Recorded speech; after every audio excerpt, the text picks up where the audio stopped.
So if people go now to ChatGPT and look for your name, AI will draw all the information that is out there of you, maybe podcast guesting, blogs, traditional PR, anything that you have written or said on the internet, and draws what kind of expert are you, why you are that expert, and what is the evidence. So now, personal branding comes in when you want visibility, on global markets. Hello, everyone. Welcome back to the What the Nell podcast with yours truly, Nell Tice. I do have an amazing guest with me today by the name of Ivana Ivanek, and she is the founder of Fabulous Foundations. She is also a keynote speaker, a brand strategist, a mindset coach, and the host of the Online Business by Design podcast. She specializes in helping teachers, coaches, and educators build personal brands that drive profit and impact. She comes from a background where entrepreneurship wasn't really even a possibility. Ivana faced significant challenges on her journey, and through this, she's learned that failure is definitely not the end. It's actually the key to success. So we'll talk more about that. But today, Ivana is on a mission to empower others and tap into their full potential and build personal brands that align with their dreams so they can create both the success and the life that they deserve. So Ivana, welcome to the What the Nell podcast. Nell, thank you so much for having me. I'm so stoked to hop on this conversation with you. It has been a while since we connected. Now we also made the time zones work, and here we are. Yes. I'm so happy for that. Speaking of time zones, where are you located in the world? Right now in Barcelona. I just recently moved from the beautiful Caribbean back to Europe. I was seeking, proximity to business opportunities, being a little bit closer to my family. So this was like the next logical, strategic move. Mm-hmm. However, as I do have the possibility to move around, globally, as I have the global digital business, I might just be back soon in the Caribbean. We will see. The European weather is cold. Oh, yeah. For sure. Caribbean, not so much. Caribbean definitely holds a special place in our hearts here, just because it's just a magical place. Absolutely. But today we're going to talk about something really, really important, personal branding in times of AI and the fear of being seen and judged by society.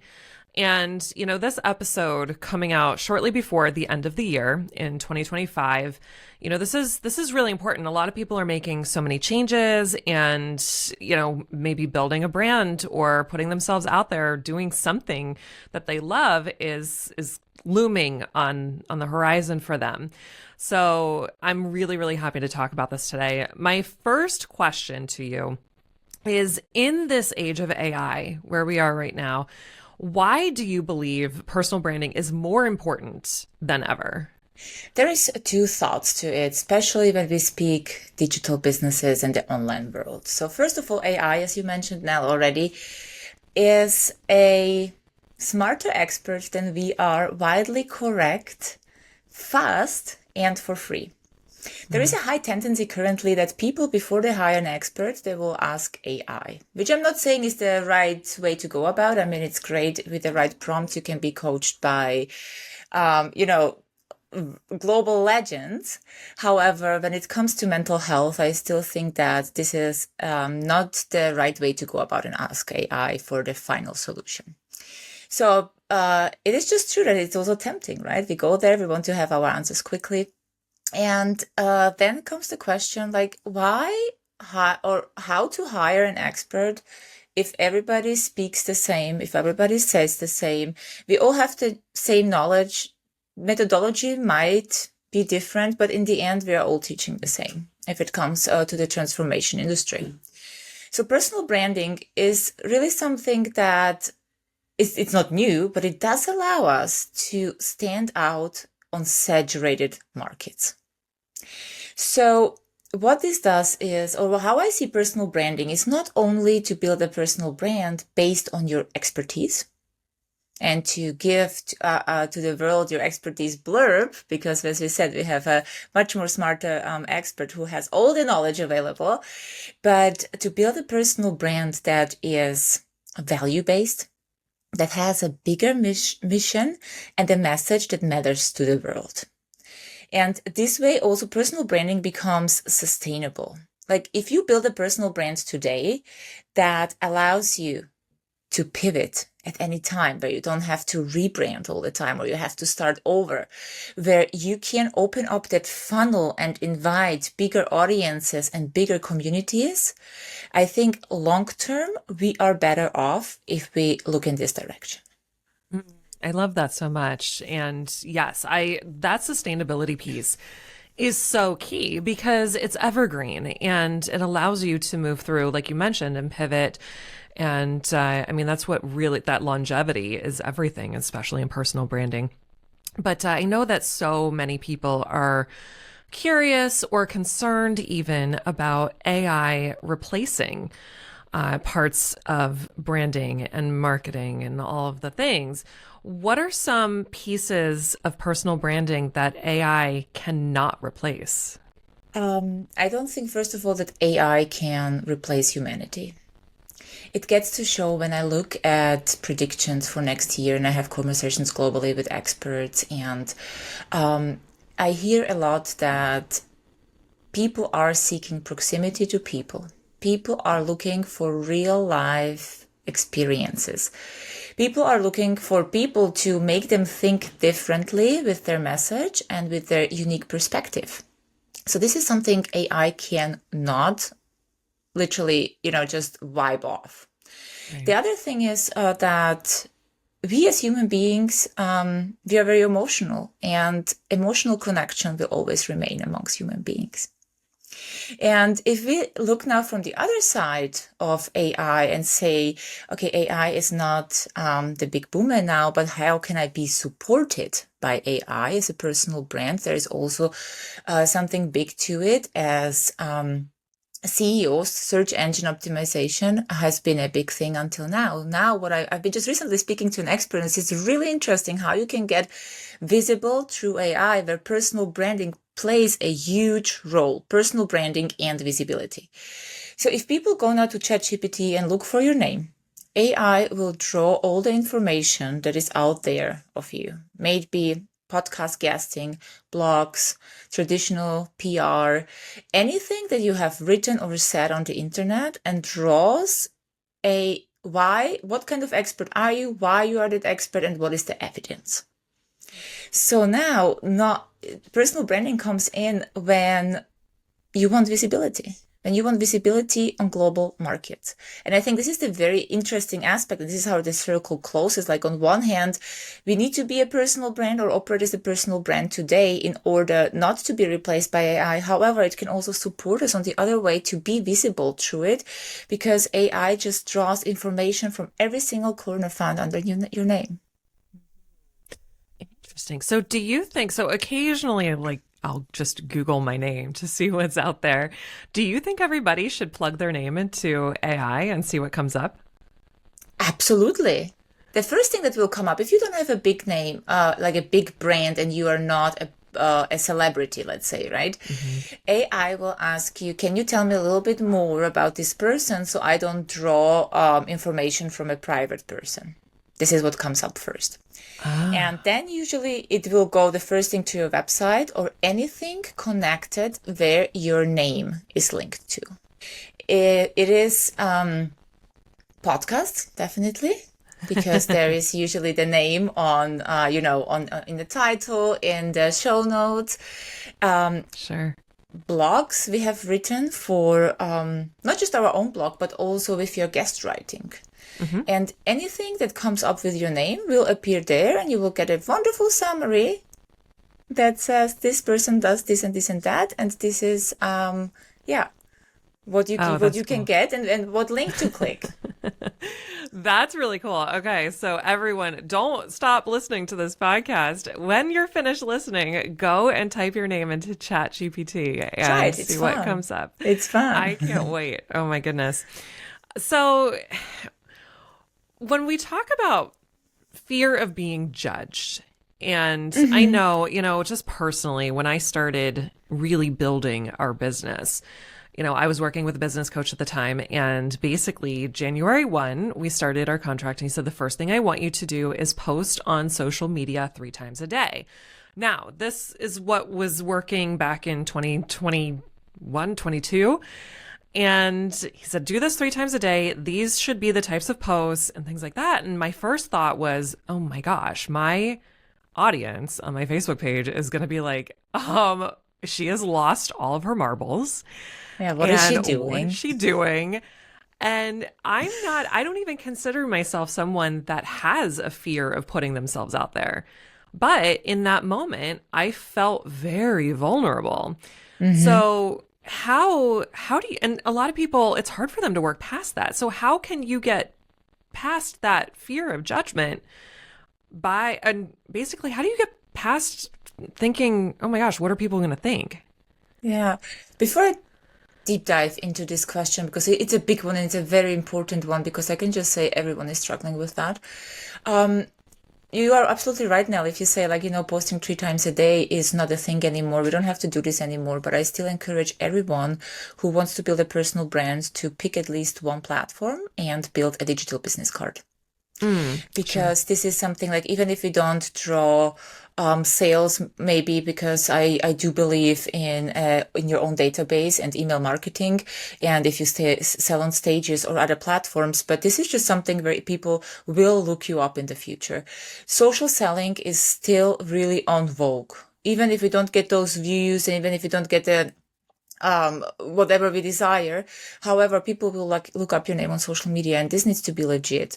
And on the other side, this is not just when we speak about clients and getting clients, but also collaborators. If somebody pitches to my podcast and I don't find them on social media quickly, and I don't have, quickly something that I can see, okay, this is it. This is legit. This is a trustworthy person. I like what they speak about. I like their appearance. I do believe that the person I see on social media is also the person that will show up on video. I'm out.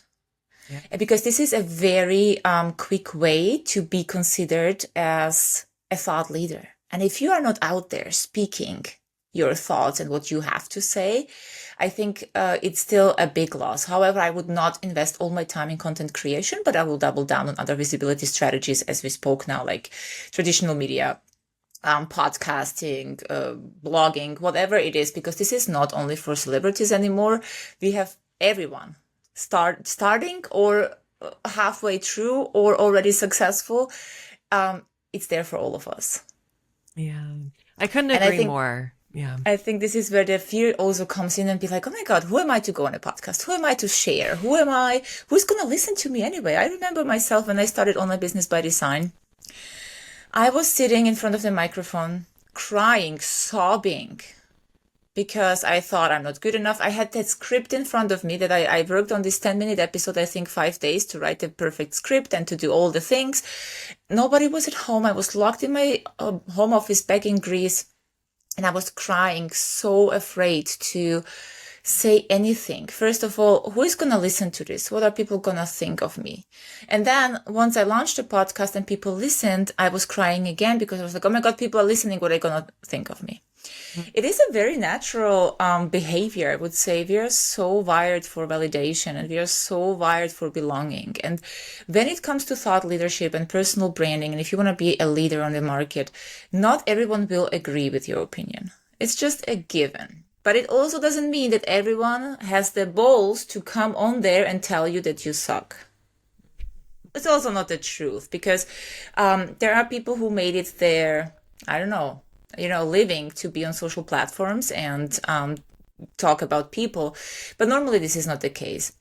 I think internally what we actually feel is a huge fear of failure, because the only way to get the skill is by practicing the skill and by learning the skill. And this is by showing up imperfect.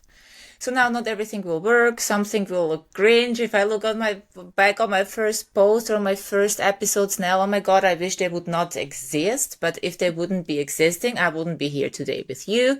So, it's everything a process. And the fear that is there is mostly not even about the people we don't know. It's your 3rd grade cousin or the school friend you haven't been speaking to in 10 years. Because those people we judge because we outgrew them and we are afraid that somebody will say like, wow, who does she think she is? Like, what is she even doing? Like, dancing on TikTok and doing the whole social media thing. And it's not even so much the fear that, that we fail or that we do something wrong, but it's the fear that somebody sees us failing. So I think people have so much readiness to fail and put themselves out there and try and do things, but being seen failing, which is going to be the case nonetheless, no matter how good you are, I think this is one of the biggest fears. And you asked me how to get past that. There is no recipe. I wish I would go and say, you know what, do XYZ and you're good.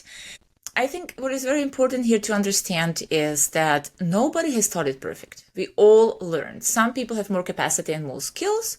Other people are starting at -2, but it's out there for everyone. The earlier you get onto it to learn how to speak eloquently, to look in a camera, to perform in front of camera, to write or speak, whatever is the preferred way. I'm a speaker. I do not enjoy writing. However, somebody else might be better at guest blogging and etc. Then just go do it. And I always encourage people to do it. I know there is a lot out there of schedule your posts and prep for the month and do these things. This is not going to work if you're just starting out or if you fear being seen. And I encourage people to create content when the spark hits. Imperfect, without makeup, on the street, wherever you are, and just hit the record button and do it, no matter you post it or not later. Right. It's just overcoming this one point of procrastination and thinking, oh my God, I'm gonna die if I do it. Something's gonna happen to me. So, and the more we practice that, the easier it will get. And I also want to encourage people that this feeling, this hype of content creation and high energy is a lie. And I'm telling you that 98% of the time you will not feel high energy and you will have not slept the night. You will be tired. You will have doubts about something else. Adversity, I don't know, a conversation or a fight with your loved ones, whatever it is. And this is something that always it's hard to show up. But I guarantee you, I had so many conversations globally that we are all in this. And you are not the only one. And the more you do, the better you get, the more confidence you have. That's it. So true. And well explained. Something you'd mentioned about, just hit record and just do it and just put it out there is so important. That's part of what our media coaching process is. When someone that is just struggling to get something out there, what I will always tell them is, okay, for the next 30 days, I want you to record a video of yourself. I want you to hit record and just speak to the camera. Look in the camera in the lens or in your phone, however you're doing it. And when you've stopped, at first, I just delete the video if you want to. But just practice at least 30 seconds every day. And 15 days in, 20 days in, you're going to see and feel the difference between then and when you just started. I mean, it's amazing how we as humans can grow in really such a short amount of time when we're practicing something daily. So, absolutely. Yeah, that's so important. I also know I always encourage people when they record a video to, we don't like to listen to our own voice, and we also don't like to see like oneself being cringe or awkward.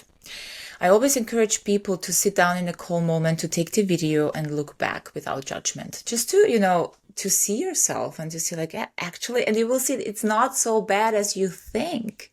To listen back to podcast episodes, to, really immerse yourself and it's like, yeah, this is me and I'm actually damn awesome. Yeah.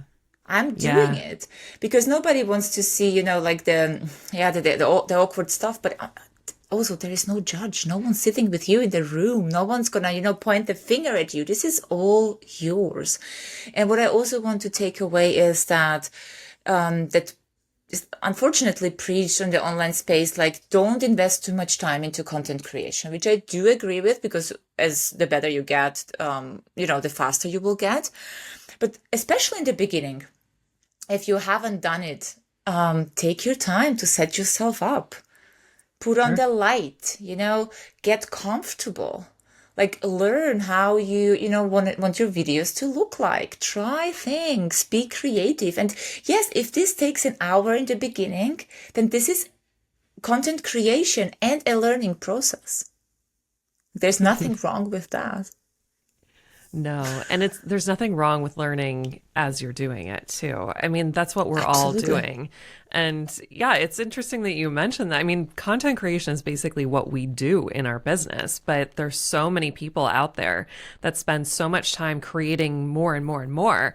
And they think that just releasing so much content and basically burning themselves out on it is what's going to get them seen. And we're always trying to encourage people. It's not about how much content you're putting out necessarily. It's about the quality of the content that you're putting out. And we want you to feel comfortable and authentic when you're creating it and you're doing that. It has to align with you and your personal brand and your belief systems, and not just, posting to post. That's not how it works. Yeah. No, not really. However, in the beginning, I would suggest always to create more content simply for the fact of collecting data. Oh, which is sure. very That's a good valuable, idea. even if it's not perfect, right? So, and the other thing is actually to build that skill of speaking, because only if you practice your message, you will get better. And I think even if the quality is not ideal, which it won't be, and even I sometimes create content these days, and then, a week later, I'm thinking like, what did you think? Like, nah. I do that all the time. It's out there, I'm sure it hit, home somewhere and it's all fine. But it can be also like, if you do this very strategic to put content out there for data collection and practice, I always encourage that if there is capacity for it. Sure. Yeah. Absolutely. Yeah, absolutely. I do agree with that. I want to touch on something that you had mentioned a little bit ago, and that is failure, and basically how we need failure, and the fear of failing in front of people and having that seen. You have mentioned several times that failure is the key to success. Can you give us an example or describe a time that you have failed and have come back from it and used that in your successes? I'm so happy to share this, because I think failure is something we cannot speak enough about. I was in my early 20s when I decided I want to, drop out of university and corporate life, and started my first business as a health and fitness coach. So I was, early 20s, naive enough, to try everything, but nothing really. And it took only 4 years till I hit rock bottom mentally, physically, and financially. So it was a really huge setback. I also have to say I was hiding under a rock, hoping to be found. I didn't have any support system, nor did I know that I can build support systems. I didn't have support from my family, no entrepreneurial background. And the truth is that I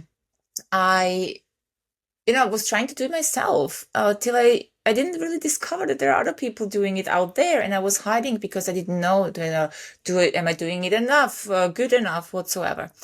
So after this phase, I had to go back to corporate again, because somebody needed to pay the debt and the psychology bills. And I really found myself in a worst case scenario. And people even, said like, oh, I told you so. And I'm so happy you're out of this. Like, finally, right? And I was just standing there thinking, being like, but can't you see that just a big dream shattered? Like, I had to go through all of this myself. But deep down, I knew that everything that was happening back then was just a big prep for comeback. I was lucky to be working in a company that grew very, very fast. And I had the opportunity and the privilege to look into that growth from a strategic point of view. And I also was taught then later to have the courage and look back on what was wrong, what went wrong in my first business. And it was just something in retrospect where I thought like, oh my goodness, Yes, of course, it's so clear. I have done nothing that was business related.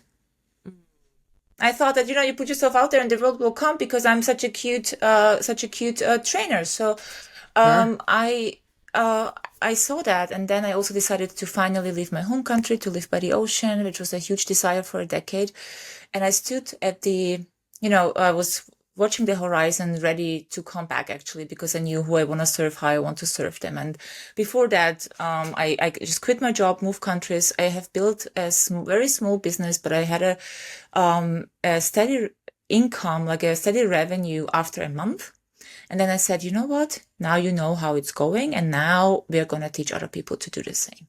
And I was standing, looking at the horizon in my pink flip-flops, short pants, cut off jeans, no bra, tank top. And I thought to myself, like, my goodness, how do you think you can be successful like this?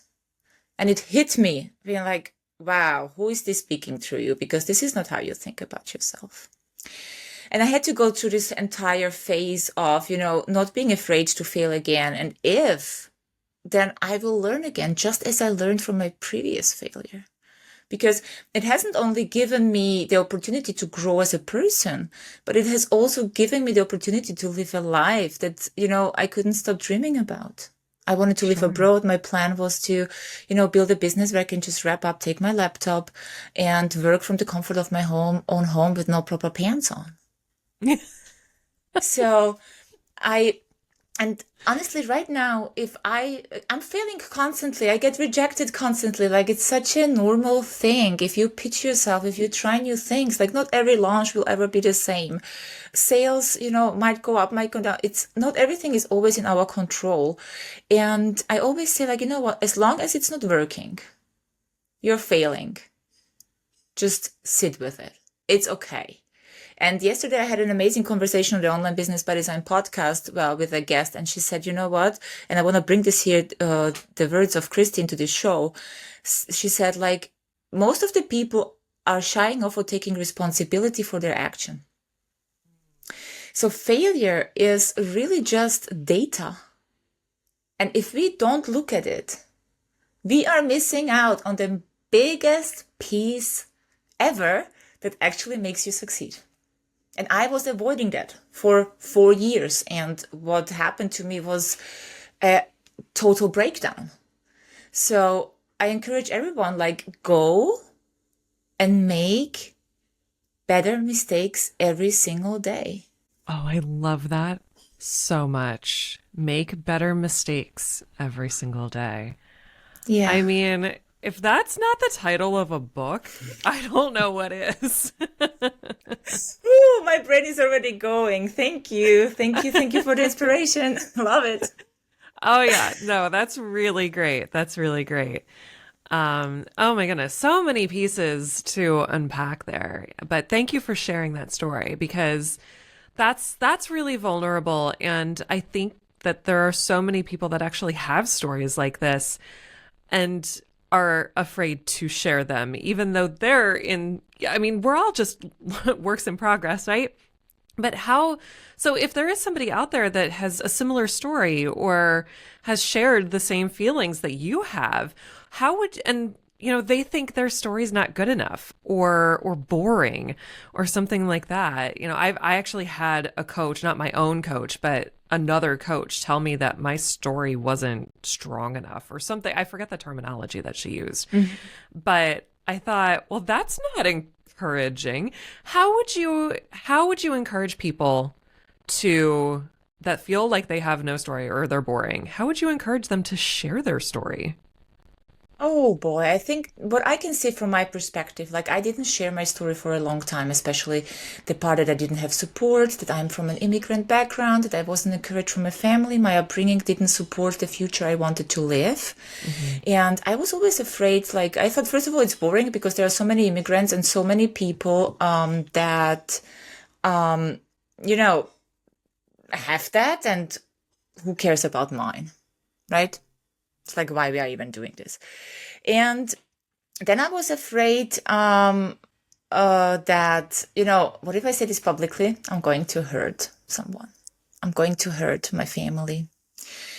And I think there is a lot to telling your story publicly as a personal brand. It's just not, shooting unfiltered, but you are always sharing from a healed scar and not from an open wound. And words have power. Words have power. And the truth is that there is always a way to share something intentionally without having to hurt someone. And this is something I work a lot on with people. Like, how do I say things? And also, you can say the most boring, I want to say boring here, as in nobody has a boring story because it's so unique and it's our lived value. But there is a way of how we build up storytelling and what we say, what part of the story that actually connects emotionally. And then most of the people think like it needs to be like something extraordinary, like almost maybe, like I don't know, experiences that are so unique and just very little people experience it. But the truth is, most of the people relate to the daily things we do. The everyday stories. Yes, they want to relate to you. Like I was branding a fitness coach, and she wanted to, like, her target audience were people who do not sports yet. Like they don't have a goal of bodybuilding. They don't have a goal of, they want to lose weight. They want to be fit. They want to, just start moving. And her whole account was built up on, shredded abs, fancy sports clothes, environments where a newbie would rather run away than immerse themselves in. And we changed that and made it relatable. I said, yes, you are the fitness expert, but if people see you perform like this, they will be forever scared that they will never achieve who you are. Of course, you need to show your what you have achieved and what is possible for them. But the true message needs to be elsewhere, where you pick them up where the people are. And this has worked perfectly because they have connected. And she has connected with people with her boring stuff, not with the shredded abs and not with the lean muscles. You know what I mean? So there is something that there is no boring story out there. And I believe that everyone has a personal brand. That's so true. I love that. I mean, we all know, obviously, we've talked about, these stories, and this is an emotional side of personal branding and that connectivity piece. So what is something that you wish that more people understood about the emotional side of personal branding? Let's to the two sides here. From the client side is that people will not connect to the extraordinary, and also we do not need to share our, deepest unprocessed things. People will connect to the most simple thing. Like I like a lot butter on my bread, and I'm finally, happy that I divorced my husband, who was always judging me for eating too much butter on my bread. It's that. Oh, red flag. It's red that flag. simple.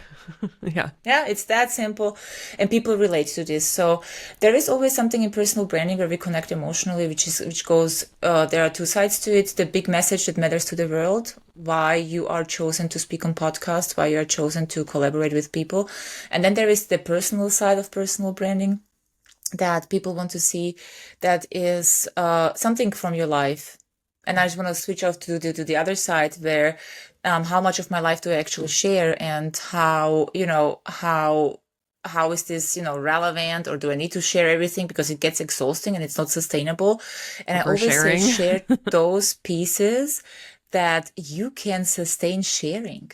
What makes your brand? What are you doing? Like for me, the most sustainable thing is to share how I move throughout the globe. And every time I immerse myself in a new city, I'm there sharing it. And I'm sharing all the bits and pieces that, got me there and that I'm going through.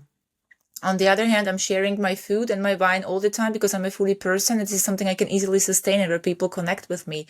And I'm sharing my sports journey because I believe, doing hard things, lifting weights, running marathons just makes you a better entrepreneur. And I always say, teach yourself to do hard things no matter what, because your brain doesn't know whether you are lifting weights or building a personal brand, resilience is resilience. And this is something I can sustain all the time because I'm doing it on a daily. Not the wine drinking though, but there is, no judgment if you would be. I should put myself out there. Yeah, and it needs to be really sustainable for you, and you don't have to share everything. Like I keep my romantic life private.